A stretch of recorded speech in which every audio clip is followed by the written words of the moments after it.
Assalamualaikum warahmatullahi wabarakatuh. Yang terhormat Mbak Kinkin, sebagai dosen pengampu mata kuliah Metodologi Penelitian Kuantitatif. Perkenalkan nama saya Nadia Salsabila dengan NIM 14 10 62 10 4. Pada kesempatan kali ini saya akan menjelaskan hasil dari mini skripsi saya yang berjudul Analisis Dampak Disinformasi Media Sosial Terhadap Persepsi Mahasiswa Ilmu Komunikasi Universitas Negeri Jakarta Angkatan 2021, studi kuantitatif tentang penyebaran dan penerimaan informasi palsu.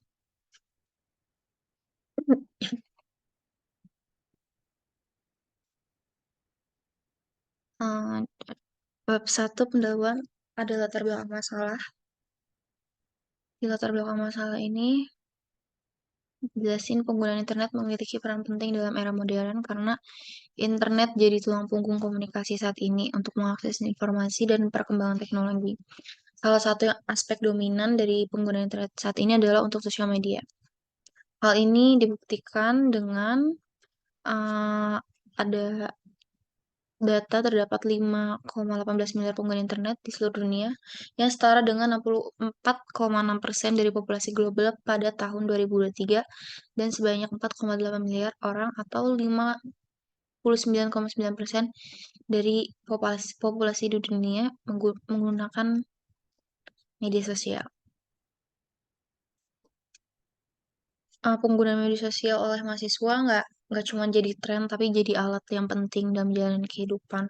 Contohnya juga kayak sekarang kita uh, saat COVID kemarin, pembelajaran lewat online juga menggunakan media sosial.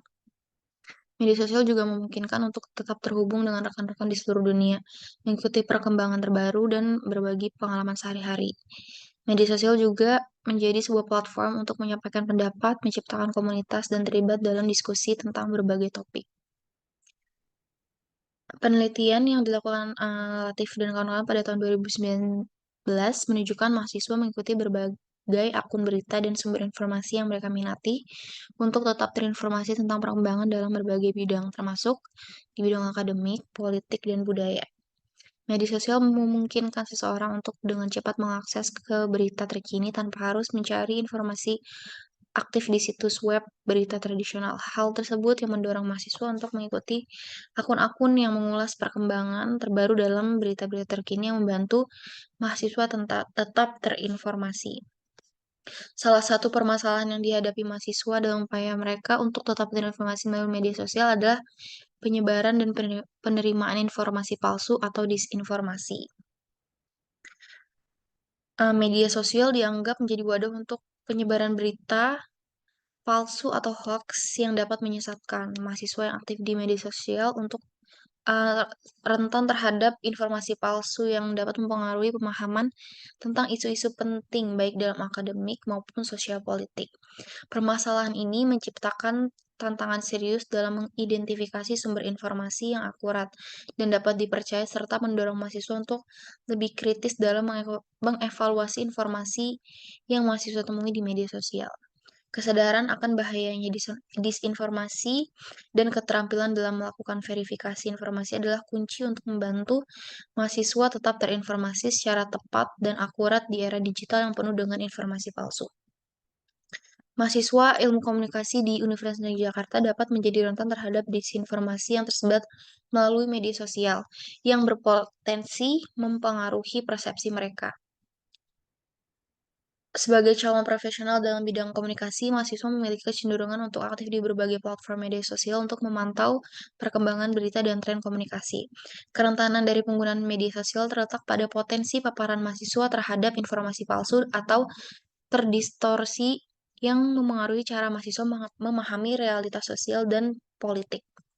Dampak disinformasi media sosial sangat tinggi karena bisa memengaruhi pandangan mahasiswa untuk mengkritisi sebuah isu, mengganggu pemahaman mahasiswa tentang kebenaran, dan bahkan berdampak pada profesionalisme mahasiswa dalam menyajikan informasi secara akurat. Penelitian yang berfokus pada analisis dampak disinformasi media sosial terhadap persepsi mahasiswa ilmu komunikasi angkatan 2021 dengan studi kuantitatif tentang penyebaran dan penerimaan informasi palsu menjadi relevan dan mampu mengisi gap antara urgensi bahaya disinformasi dan fenomena banyaknya mahasiswa ten- tetap mengkonsumsi melalui media sosial. Lalu ada rumusan masalahnya. Yang pertama, bagaimana tingkat penyebaran disinformasi di media sosial yang dihadapi oleh mahasiswa Ilmu Komunikasi Universitas Negeri Jakarta angkatan 2021. Yang kedua, bagaimana dampak penyebaran disinformasi melalui media sosial terhadap persepsi mahasiswa di Ilmu Komunikasi angkatan 2021. Tujuan dari penelitian ini yang pertama untuk mengukur tingkat penyebaran informasi palsu di media sosial yang dihadapi oleh mahasiswa Ilmu Komunikasi angkatan 2021. Lalu yang kedua ada menganalisis dampak penyebaran informasi palsu melalui media sosial terhadap persepsi mahasiswa Ilmu Komunikasi angkatan 2021 terkait isu-isu sosial dan politik. Penelitian ini diharapkan bisa berkontribusi pada pemahaman yang lebih dalam tentang penyebaran dan penerimaan informasi palsu di kalangan mahasiswa ilmu komunikasi. Mengenalkan pemikiran baru dalam literatur ilmu komunikasi terkait media sosial dan disinformasi, serta membuka peluang untuk pengembangan teori dan konsep lebih lanjut dalam bidang komunikasi. Secara praktis, hasil penelitian ini dapat memberikan wawasan berharga kepada mahasiswa, pengajar, dan lembaga pendidikan tentang tingkat kerentanan mahasiswa terhadap disinformasi dan bagaimana hal tersebut mempengaruhi persepsi mahasiswa. Informasi tersebut dapat digunakan untuk merancang program pendidikan yang lebih efektif dalam mengajarkan keterampilan kritis dalam memilah informasi di media sosial, memperbaiki kurikulum pendidikan komunikasi, serta mendukung upaya lebih baik dalam melawan penyebaran disinformasi baik di kalangan mahasiswa maupun di masyarakat luas. Lalu di bab 2 ada landasan teori. Di sini saya memakai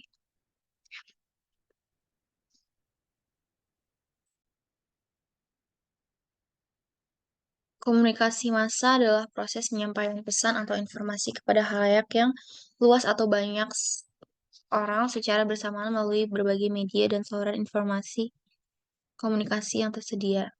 Teori komunikasi massa yang diusungkan oleh Maxwell pada tahun 1996 adalah kerangka kerja konseptual yang digunakan untuk memahami bagaimana informasi disebarkan kepada audiensi yang luas melalui media massa.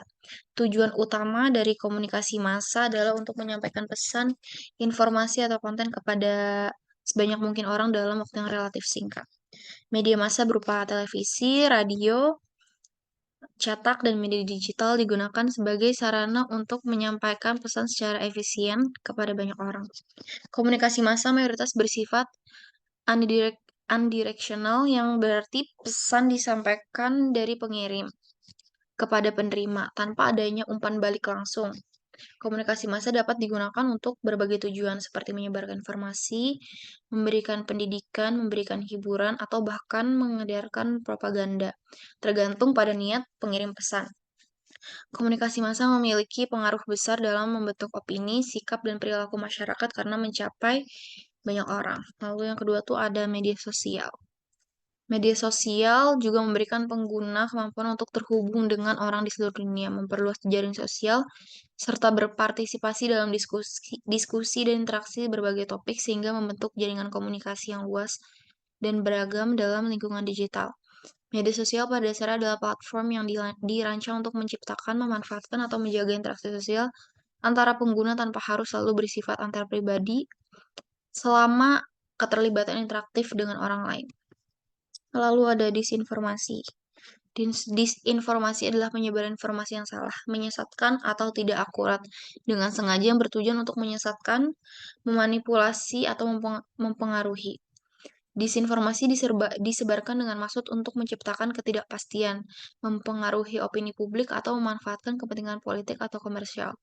Disinformasi dapat berupa berita palsu, rumor, teori konspirasi, atau manipulasi konten media, dan mengeksploitasi ketidakpedulian atau ketidaktahuan pemirsa dalam upaya untuk mempengaruhi pandangan tentang suatu isu atau peristiwa. Upaya telah dilakukan untuk menghadapi disinformasi dengan menciptakan alat-alat yang dapat secara otomatis menilai keakuratan informasi online yang yakni diusulkan dengan penggunaan algoritma-algoritma yang menggunakan pembelajaran mesin, pemrosesan bahasa alami, atau teknologi blockchain untuk mendeteksi informasi. Lalu ada persepsi. Persepsi adalah cara individu menjadi sadar tentang lingkungannya melalui penggunaan indera-indera seperti penglihatan, sehingga dapat membentuk tanggapan terhadap apa yang dilihat. Persepsi adalah proses mental di mana seseorang mengolah data sensori seperti suara, gambar, atau rangsangan lainnya untuk membentuk pemahaman dan pengertian tentang dunia di lingkungannya. Persepsi dapat dipengaruhi oleh beberapa faktor, termasuk pengalaman, nilai-nilai keyakinan, dan sosial. Persepsi adalah cara seseorang melihat, memahami, dan menginterpretasikan realitas yang ada di sekitarnya, dan persepsi memainkan peran penting dalam membentuk pandangan dan sikap individu terhadap berbagai masalah dan situasi dalam kehidupan sehari-hari. Ini ada beberapa literatur dari penelitian terdahulu. Ada Impact of Fake News on Social Media Image Perception and Consumer Behavior Intents, ditulis tahun 2021, kesamaannya variabel pendekatan penelitian metode penelitian. Lalu yang kedua ada The Fake News Effect, what does it mean for consumer behavior? Lalu ada ada best credibility and sharing of fake news on social media, considering pure context and self-objective state. Lalu ada online user attitude toward fake news implication for brand management. Lalu ada why do people share fake news, association between the dark side of social media use and fake news sharing behavior. Lalu yang terakhir ada fake news on social media, people believe what they want to believe when it makes no sense at all. Lalu ada model konseptual.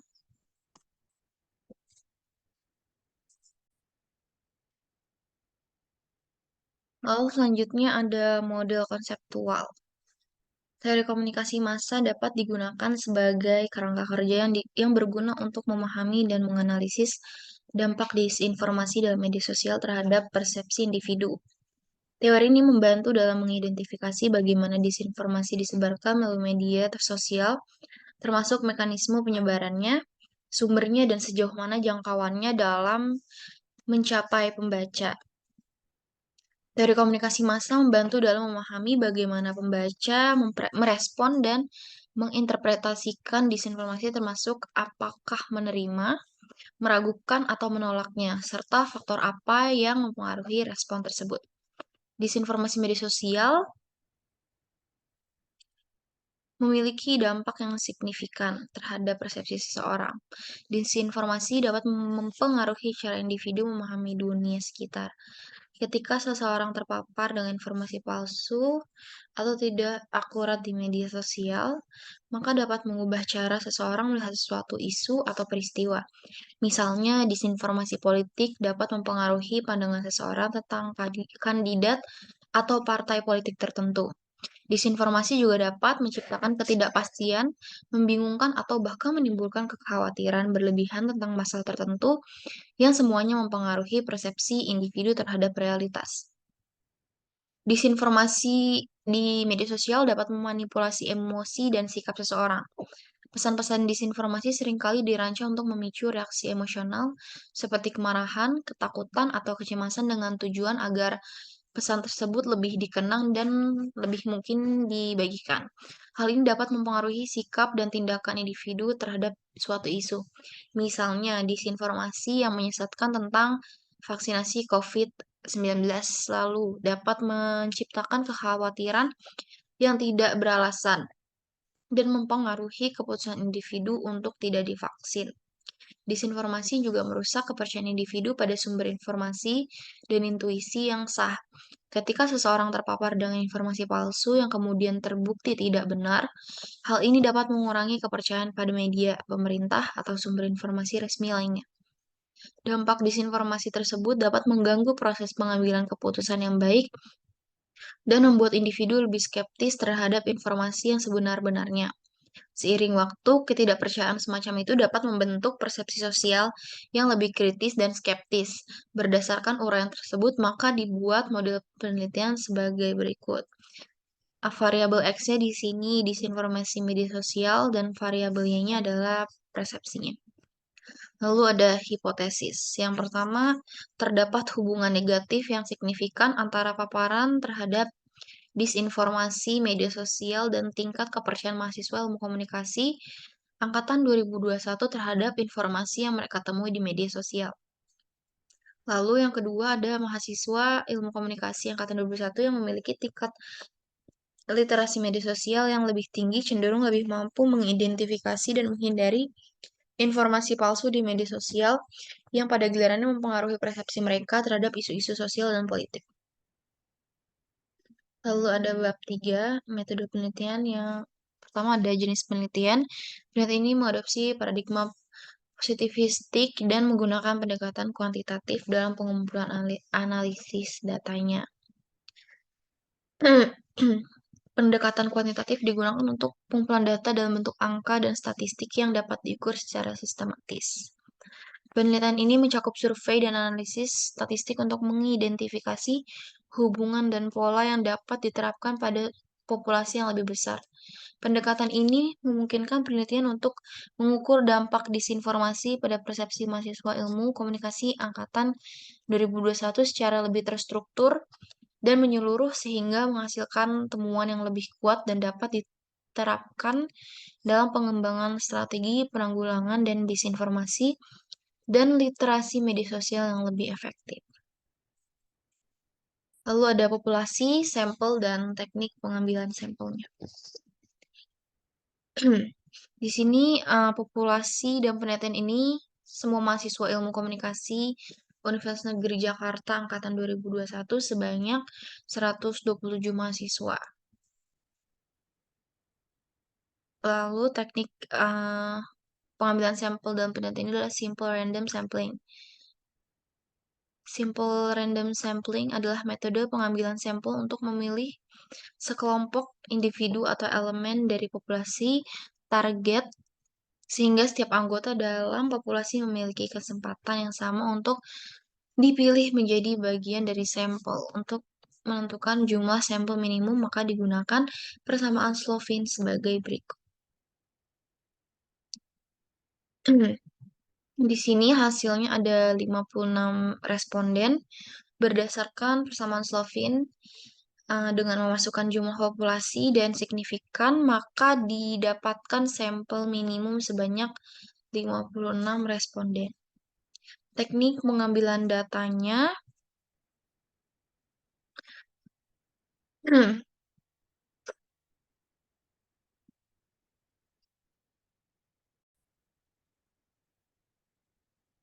metode survei digunakan untuk mengumpulkan data sistematis dari responden atau sampel, yaitu mahasiswa ilmu komunikasi angkatan 2001 menggunakan instrumen berupa kuesioner.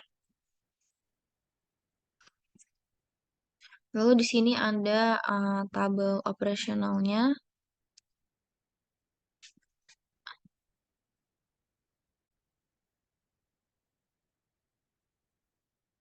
Di tabel operasional konsep ini, variabel X-nya ada dimensi incorrect, indikatornya kesalahan fakta atau informasi yang dapat diperiksa kebenarannya, kehilangan konteks yang penting dalam penyajian informasi, dan penggunaan data atau statistik yang tidak akurat. Lalu ada misleading, indikatornya penggunaan judul atau pertanyaan yang menarik, perhatian tetapi tidak sesuai dengan isi sebenarnya. Lalu ada penggunaan gambar atau grafik yang dapat menyesatkan dalam menafsirkan data.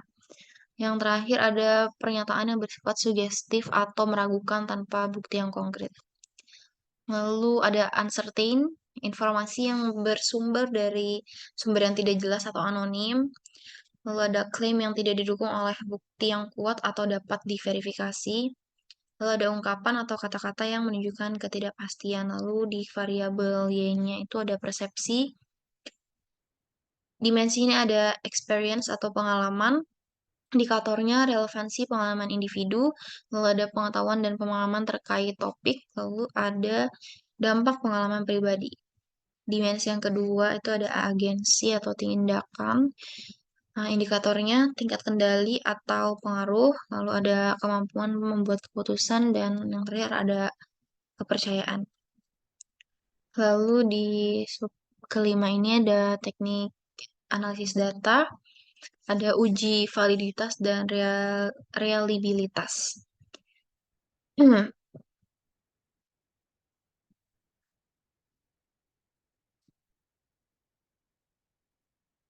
Uji validitas adalah suatu prosedur statistik yang digunakan untuk menilai sejauh mana instrumen pengukuran atau alat pengumpulan data yang digunakan dalam penelitian dapat dianggap valid.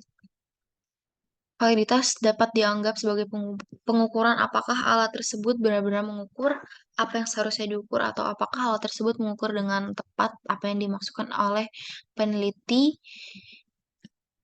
Penelitian ini menggunakan correlation Pearson pada perangkat lunak SPSS. Korelasi Pearson menghasilkan koefisien korelasi R yang dapat digunakan untuk menilai sejauh mana ada hubungan linier antara dua variabel dan arah hubungannya. Jika R mendekati 1, hal tersebut menunjukkan hubungan positif yang kuat, yang berarti bahwa ketika suatu variabel meningkat, maka yang lainnya juga cenderung meningkat.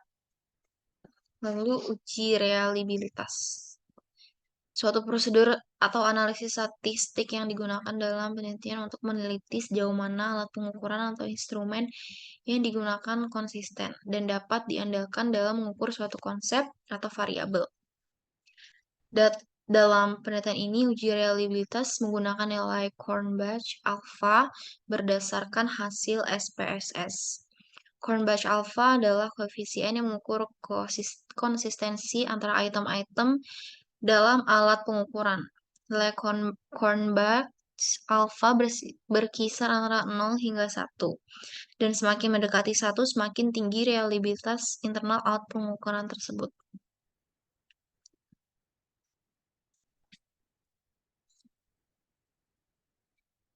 Lalu ada regresi linear sederhana.